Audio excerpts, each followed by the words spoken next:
할렐루야. 하나님 앞에 믿음의 고백하도록 하겠습니다. 예수님은 그리스도이십니다.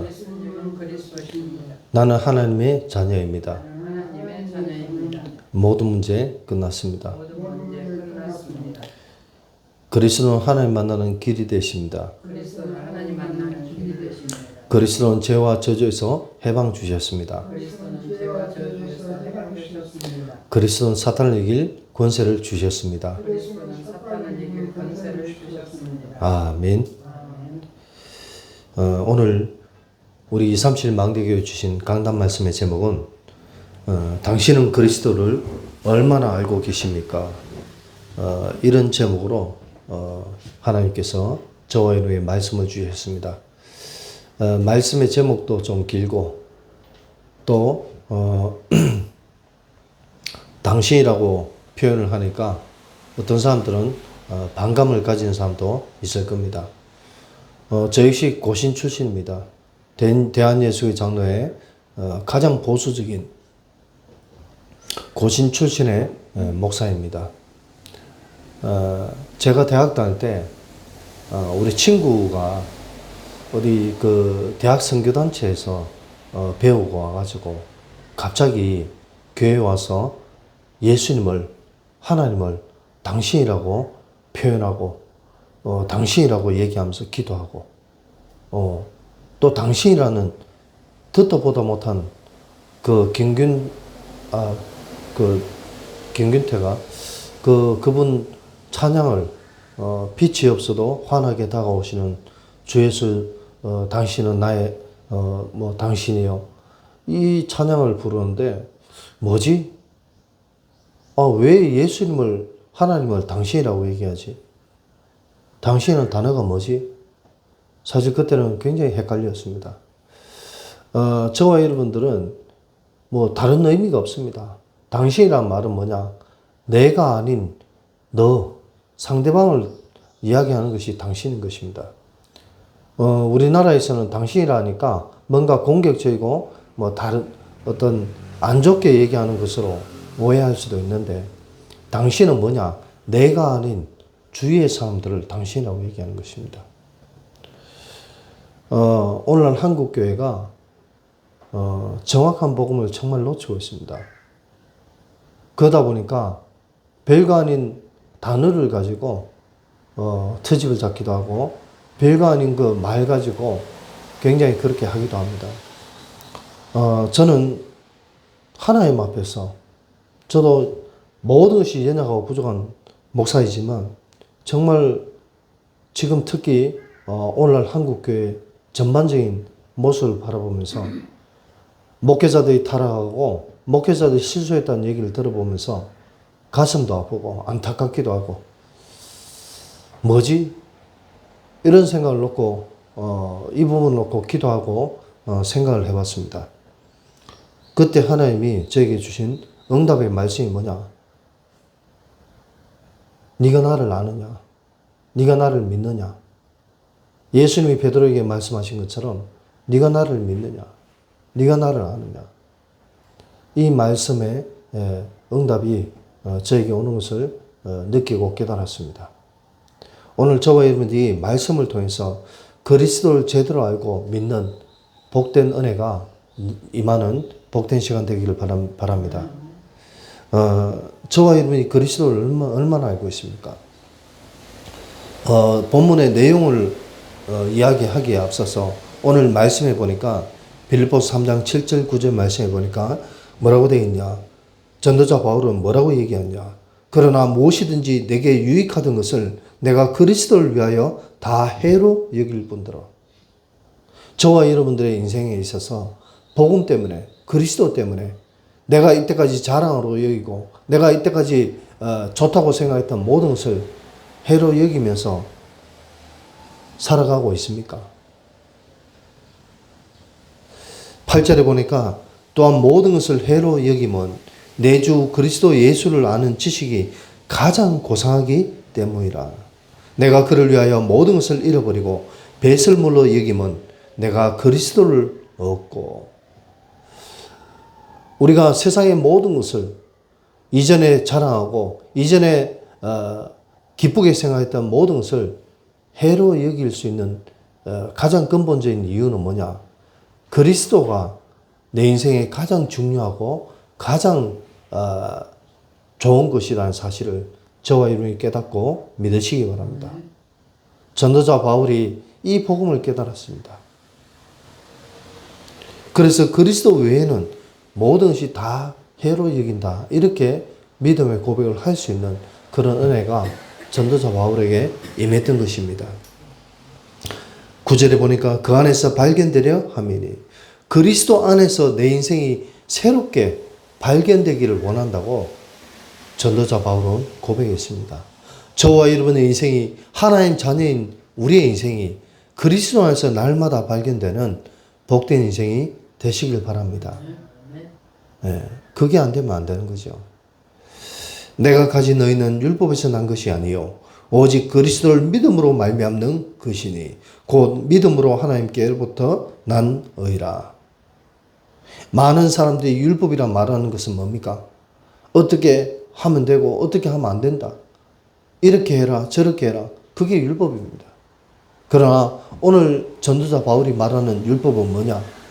그리스도 안에서 발견되고 그리스도를 믿는 믿음 안에서 하나님이 주시는 은혜의 삶을 살아라고 전도자 바울은 말씀하고 있습니다.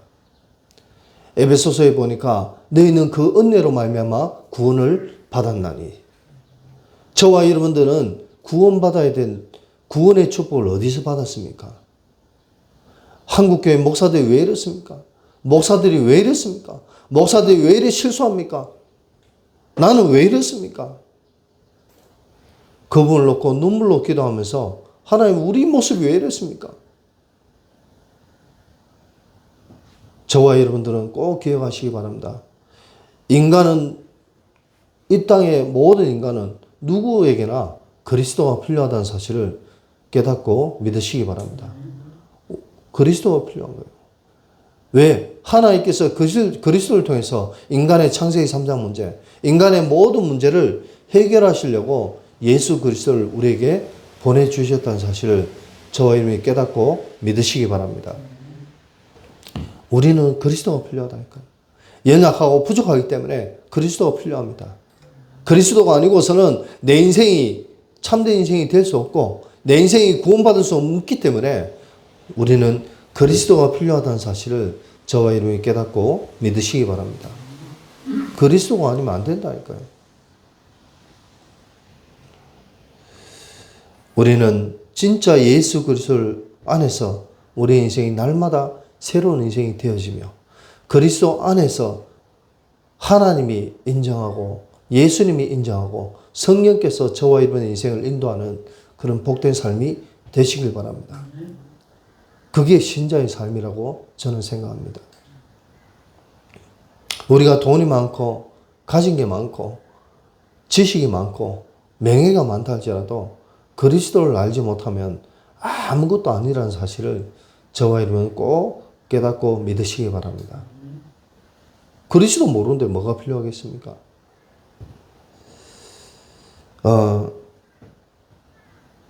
여러분들은 복음을 얼마나 아십니까? 요즘 유 목사님 또 메시지가 계속 뭐가 나오냐면은 정확한 복음을 붙잡으라. 정확한 언약을 붙잡으라. 이런 말씀을 주셨습니다. 저와 여러분이 꼭 기억하시기 바랍니다. 하나님이 우리에게 주신 복음, 하나님이 우리에게 주신 언약은 얼마나 귀중하고 소중하다는 사실을 저와 여러분이 깨닫고 믿으시기 바랍니다. 네. 복음이 뭡니까? 예수님이 그리스도로 이 땅에 오셨다는 것입니다. 그럼 언약은 뭡니까? 이 하나님 주신 복음이 내게 주신 약속이라는 것을 붙잡는 것이 언약인 줄 믿으시기 바랍니다.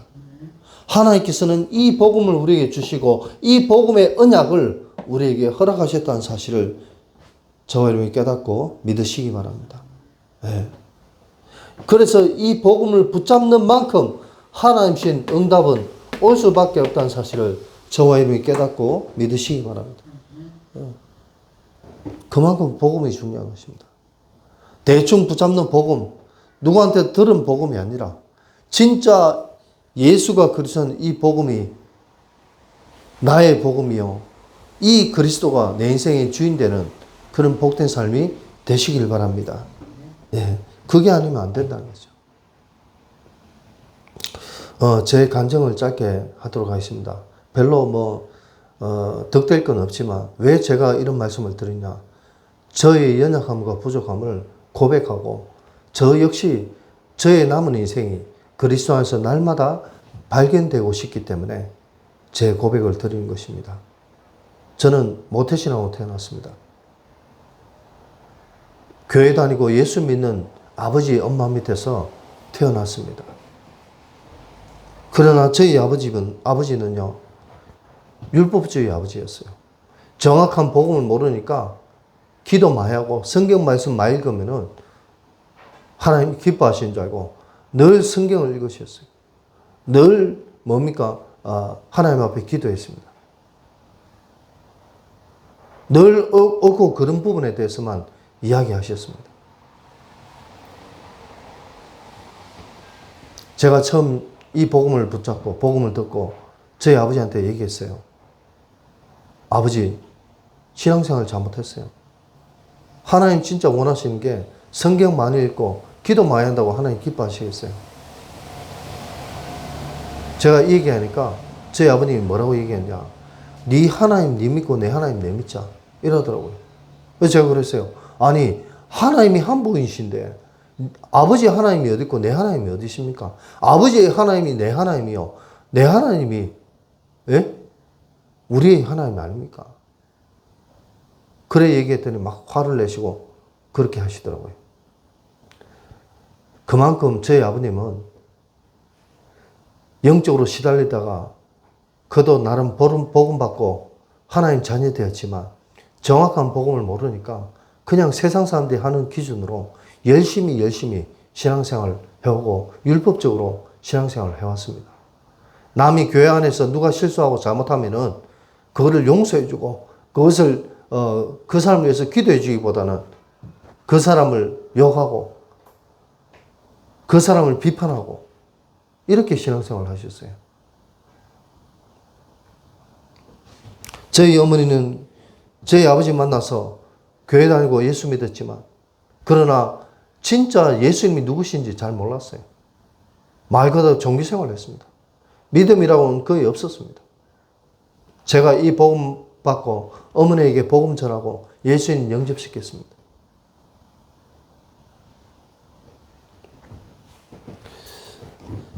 저와 여러분에게 꼭 기억하시기 바랍니다. 과연 복음이 무엇입니까? 저와 여러분의 인생 속에 하나님신 복음의 축복이 무엇인지를 제대로 알고 믿는 그런 복된 삶이 되시길 바랍니다. 근데 대부분의 사람들이 어릴 때부터 믿는 부모 밑에서 태어나고 자랐지만 정확한 복음이 무엇인지 모르고 부모의 신앙 따라서 율법적으로 신비적으로 종교생활로 이렇게 살아온 사람들이 거의 대부분입니다.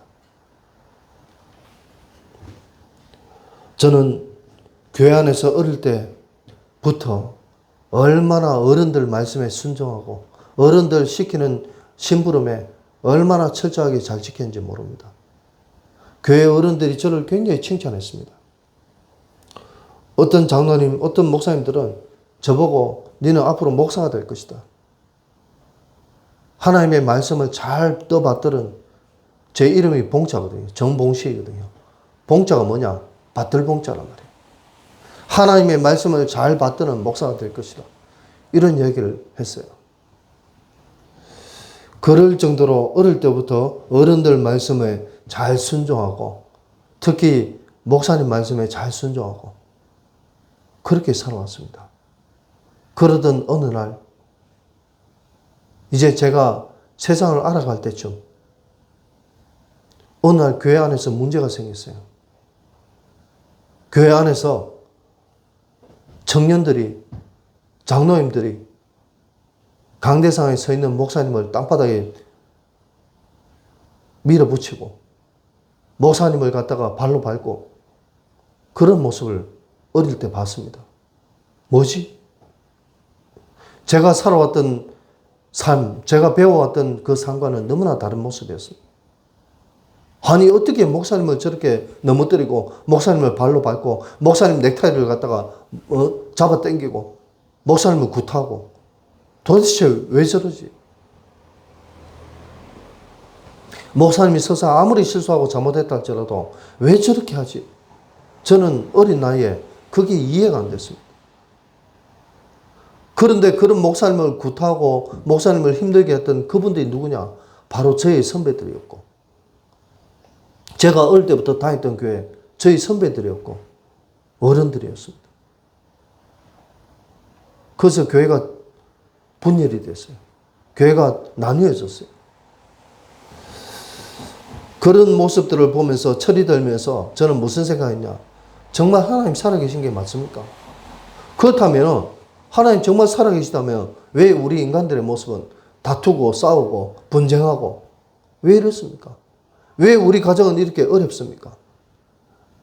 왜 우리 가정은 이렇게 어렵고 경제적으로 힘들고 내가 마음껏 공부할 수도 없고 뭔가 할 수도 없고 좋은 옷도 입을 수 없고 좋은 신발도 살 수 없고 우리 가정은 왜 이렇습니까?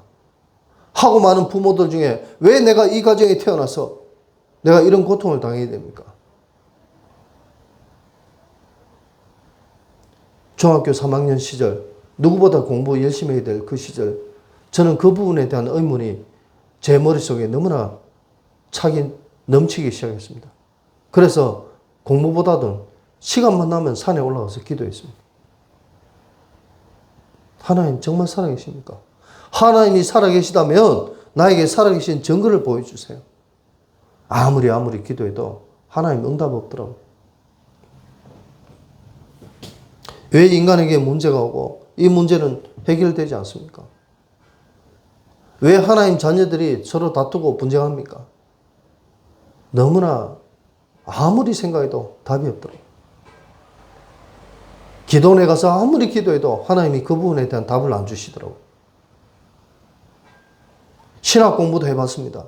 어릴 때부터 중학생 때부터 집에 아버지가 가지고 계시던 신학책을 읽으면서 아무리 신학 공부를 해도 이해가 안 됩니다.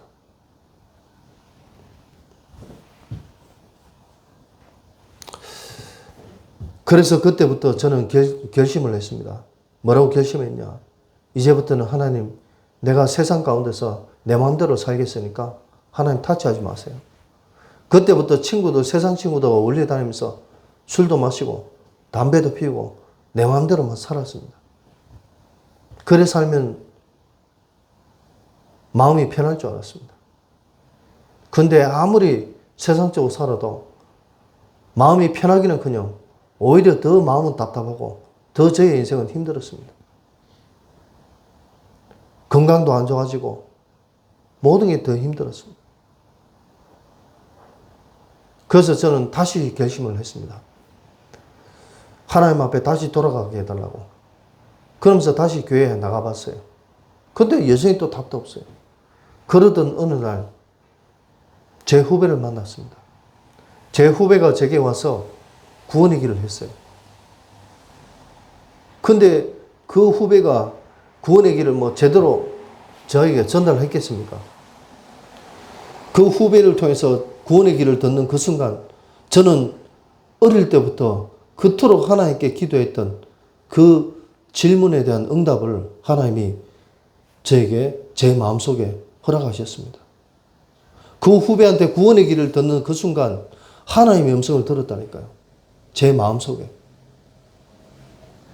제가 그래서 그 후배 앞에서 무릎 꿇고 예수님 영접하고 그때부터 이 복음 속으로 들어오게 되었습니다. 저는 사람 때문에 들어온 게 아닙니다. 저는 어떤 분위기나 다른 것 보고 이 복음 속에 들어온 게 아닙니다. 제 후배를 통해서 구원의 길을 들었지만 처음에는 그 구원의 길을 들으면서 뭐라고 생각하냐? 예수는 그리스도래요. 맞지? 예수가 그리스도. 모든 문제 해결자. 나도 알지. 그래 생각을 했어요. 그런데 그 순간 하나님의 음성이 제 가슴 속에 들렸던 것입니다. 그래서 저는 하나님 앞에 무릎 꿇을 수밖에 없었습니다. 저는 유광수 목사님 개인을 보고 이 복음 속에 들어온 게 아닙니다. 하나님의 음성을 듣고 제가 그렇게 하나님 앞에 엎드려서 하나님 살아계시면 증거를 보여달라고, 하나님 살아계신 그걸 믿게 해달라고 그렇게 기도했던 부분에 대한 응답을 저는 받았기 때문에 이 복음 속에 들어온 것이지, 어떤 사람의 행위나 사람의 모습을 보고 저는 이 복음 속에 들어온 것이 아니라는 것을 말씀드리는 것입니다.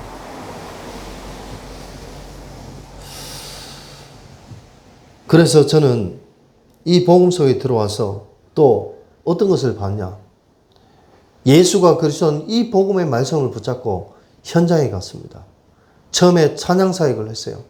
현장에서 찬양을 부르면서 기도하고 했는데, 현장에 알코올 중독자, 현장에서 귀신 들린 자, 현장에서 상처받은 사람들, 그런 모든 사람들이 우리가 찬양 부를 때 귀신이 떠나가고, 우리가 찬양 부를 때 그들이 하나님 앞에 무릎 꿇고 울면서 예수님 영접하는 모습을 저는 봤습니다.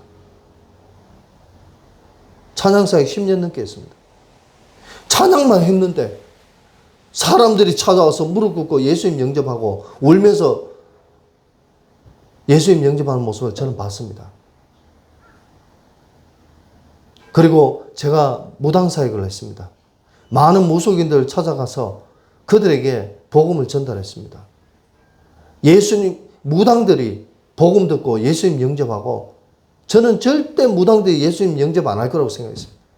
근데 그냥 예수가 그리스도는 이 복음 들고 현장에 가서 그 복음을 제시했는데, 무당들이 예수님 영접하고 무릎 꿇고 예수님 영접하는 모습을 저는 눈으로 봤습니다. 제가 무당들이 굿하는 현장 속에 제 후배하고 갔는데 무당들이 굿이 안 되는 걸 저는 봤습니다. 무당들이 저에게 얘기했습니다. 예수 믿는 사람 있으면 제발 가시라고. 당신들 때문에 굿이 안 된다고.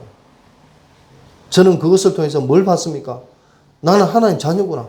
하나님 자녀가 가는 곳에 하나님 나라가 임하는구나. 귀신이 의심도 못하는구나 하는 것을 저는 확인했습니다. 제가 합숙훈련을 갔습니다.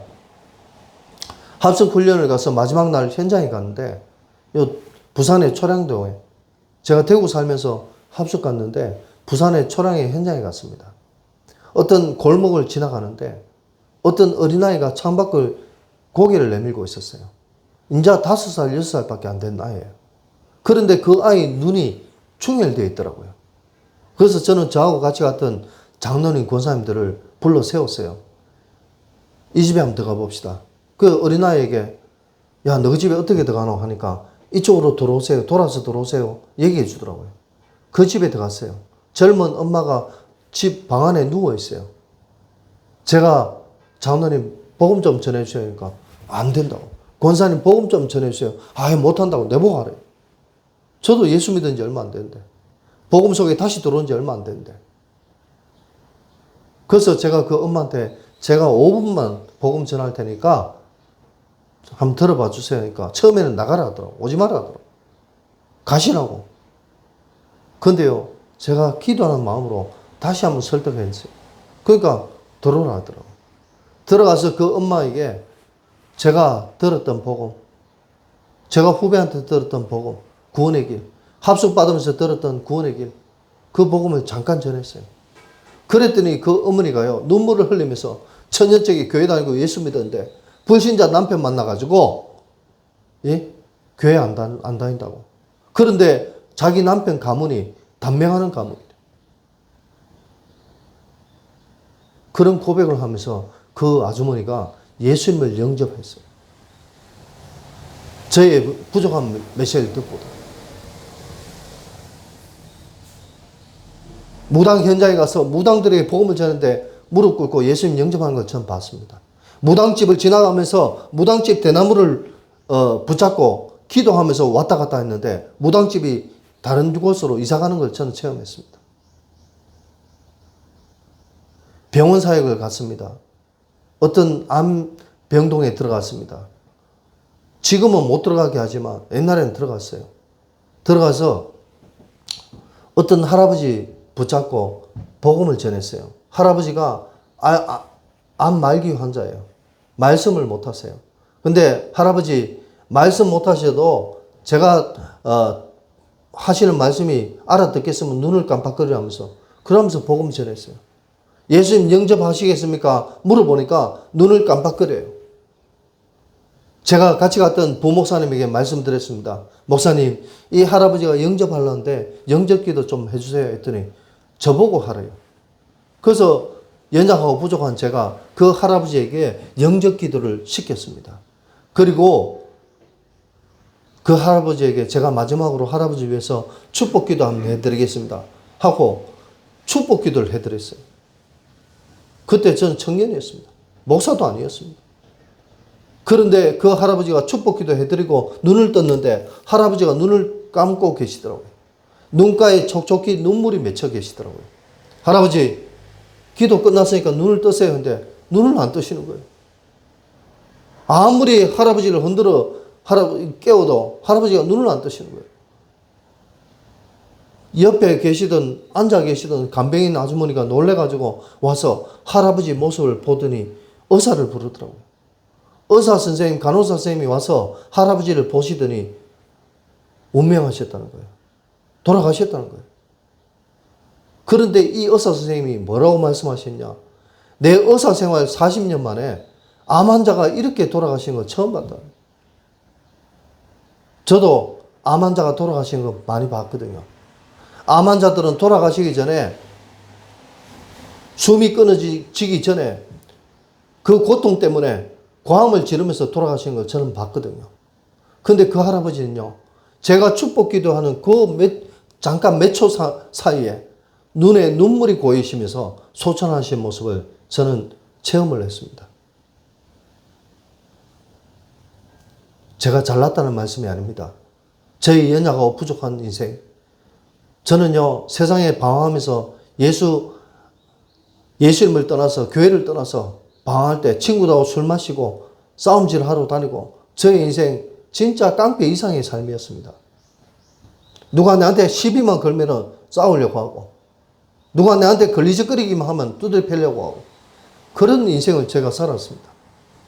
그랬던 제가 복음 속에 들어와서 정말 귀신 들린 자가 도망가고 귀신이 떠나가고 병든 자가 나음을 입고 상처받은 자가 위로를 얻는 현장을 저는 봤습니다.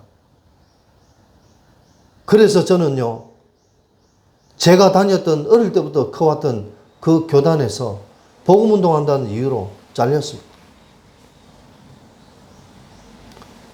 제가 대학원을 다닐 때 그 신학교에서도 그 교단에서도 복음운동한다는 이유로 잘렸습니다.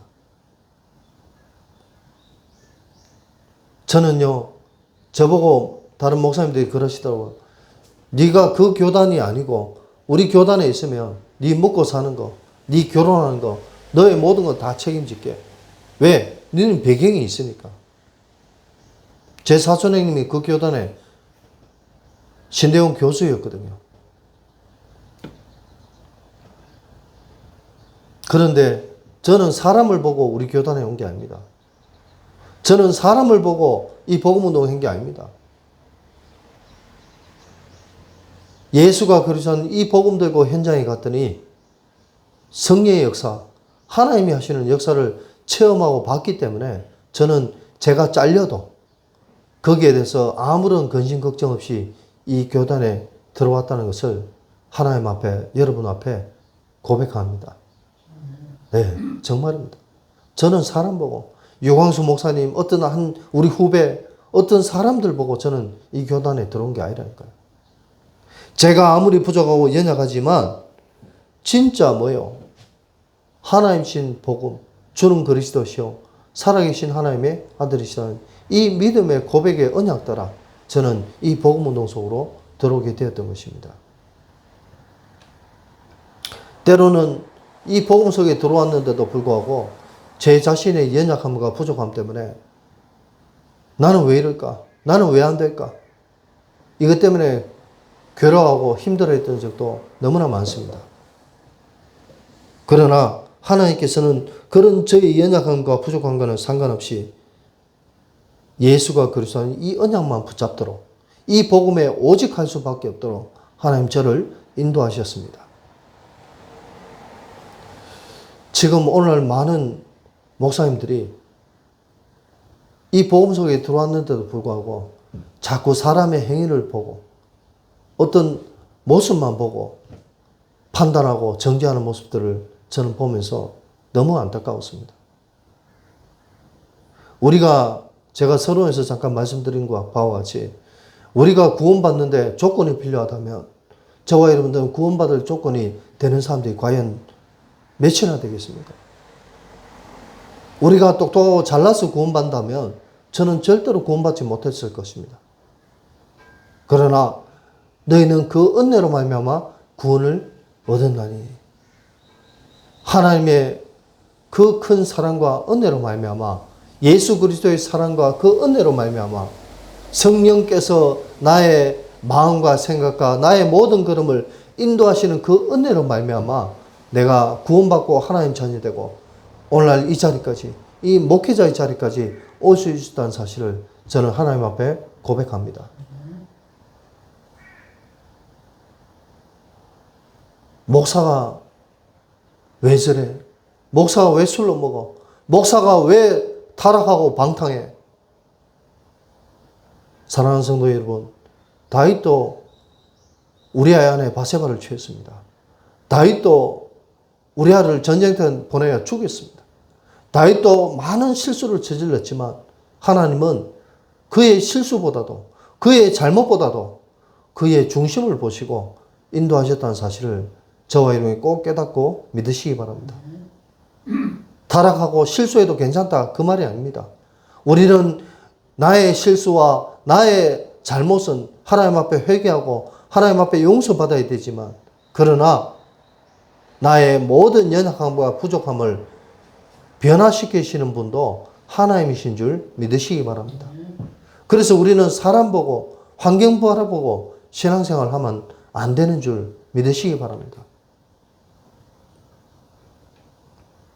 사람들은 지난주에도 제가 말씀드렸다시피 사람마다 향기가 있더라고요.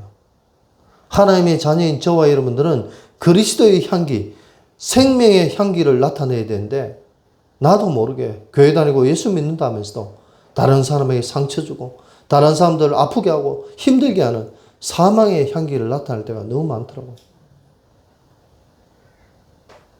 그래서 저와 여러분들은 사람 보고 환경 바라보고 우리 찬양이 옛날 찬양 이런 찬양이 있습니다. 사람을 보며 세상을 볼 때 만족함이 없나니. 사람을 보고 세상을 볼 땐 절대로 만족할 수 없습니다. 우리는 나를 새로운 인생으로 나를 하나님의 자녀로 부르신 그 하나님을 바라보며 그 예수 그리스도를 바라보며 살아가는 복된 인생이 되시길 바랍니다. 사람 볼 때는 상처받을 수밖에 없어요. 그러나 하나님 앞에 엎드려서 하나님 앞에 내 모든 것을 내려놓는 그런 저와 여러분 삶이 되시길 바랍니다. 그리스도 안에서 발견되어지는 저와 여러분의 인생이 되시길 바랍니다. 사람한테 잘 보려고 살아가는 인생이 아니라 그리스도께 발견되기를 바라는 그런 저와 여러분의 삶이 되시길 바랍니다. 그러면요, 저와 여러분의 모든 인생을 하나님이 책임지시고 인도하실 것이라는 것을 저는 믿습니다. 믿음은 바라는 그때의 세상이요, 보이지 않는 그때의 정건이 선진들이 이로써 정거를 얻었느니라. 저와 여러분이 하나님 주신 정거를 가지고 세상에 우리가 하나님 앞에 가는 그 순간까지 예수가 그리스도한 이 복음만 전가하는 그런 복된 삶이 되시길 바랍니다. 작년에 제가 수술을 통해서 천국 문화까지 갔다 왔는데요. 하나님, 나 지금 바로 천국 들어갔으면 좋겠습니다. 제가 이렇게 고백했어요. 그런데 하나님이 제게 어떤 응답을 주셨냐? 아직 올 때 아니대요. 그래서 눈을 뜨니까 중환자실이더라고요. 그런데도 여전히 그 천국 문화까지도 갔고 그 천국 문 앞을 봤는데도 불구하고 여전히 사람을 통해서 환경을 통해서 아파하고 실수하는 저의 모습을 보면서 그것 때문에 괴로워하는 저의 모습을 보면서 내 인생 얼마나 남았다고, 내 인생 무엇이 그래 중요하다고, 내가 이것 때문에 아파하고 힘들었냐, 그런 생각도 제가 해봤습니다. 그런데 중요한 건 뭐냐?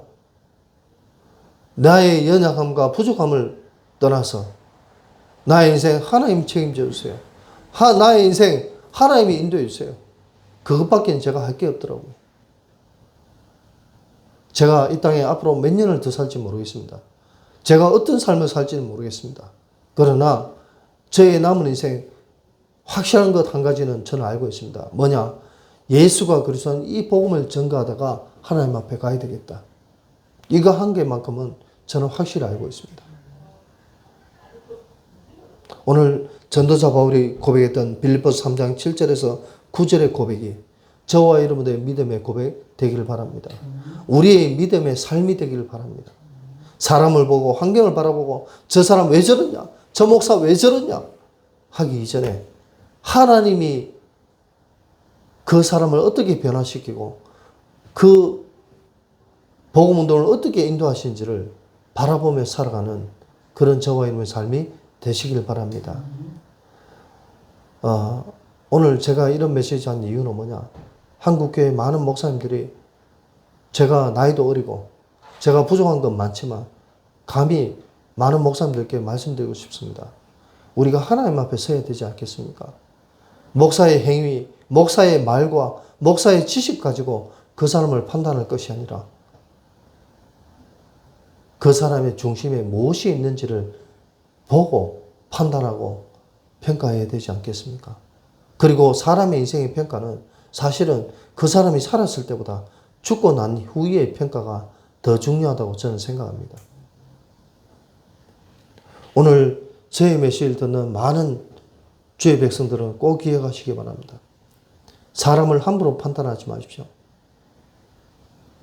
내가 다른 사람을 함부로 판단하면 나도 판단받게 된다는 사실을 저와 여러분이 깨닫고 믿으시기 바랍니다. 우리는 하나님께 모든 것을 맡기고 하나님 앞에 날마다 발견되어져가는 그런 복된 삶이 되시길 바랍니다. 우리의 남은 인생 진짜 내가 만난 그리스도, 나를 구원하신 그 그리스도를 전가하다가 하나님 앞에 가는 그런 저와 여러분의 삶이 되시길 바랍니다. 사람 보고 환경 바라보고 교회 쳐다보고 그렇게 신앙생활 하지 않는 그런 저와 여러분의 삶이 되시기를 예수 그리스도의 이름으로 축복합니다. 아멘.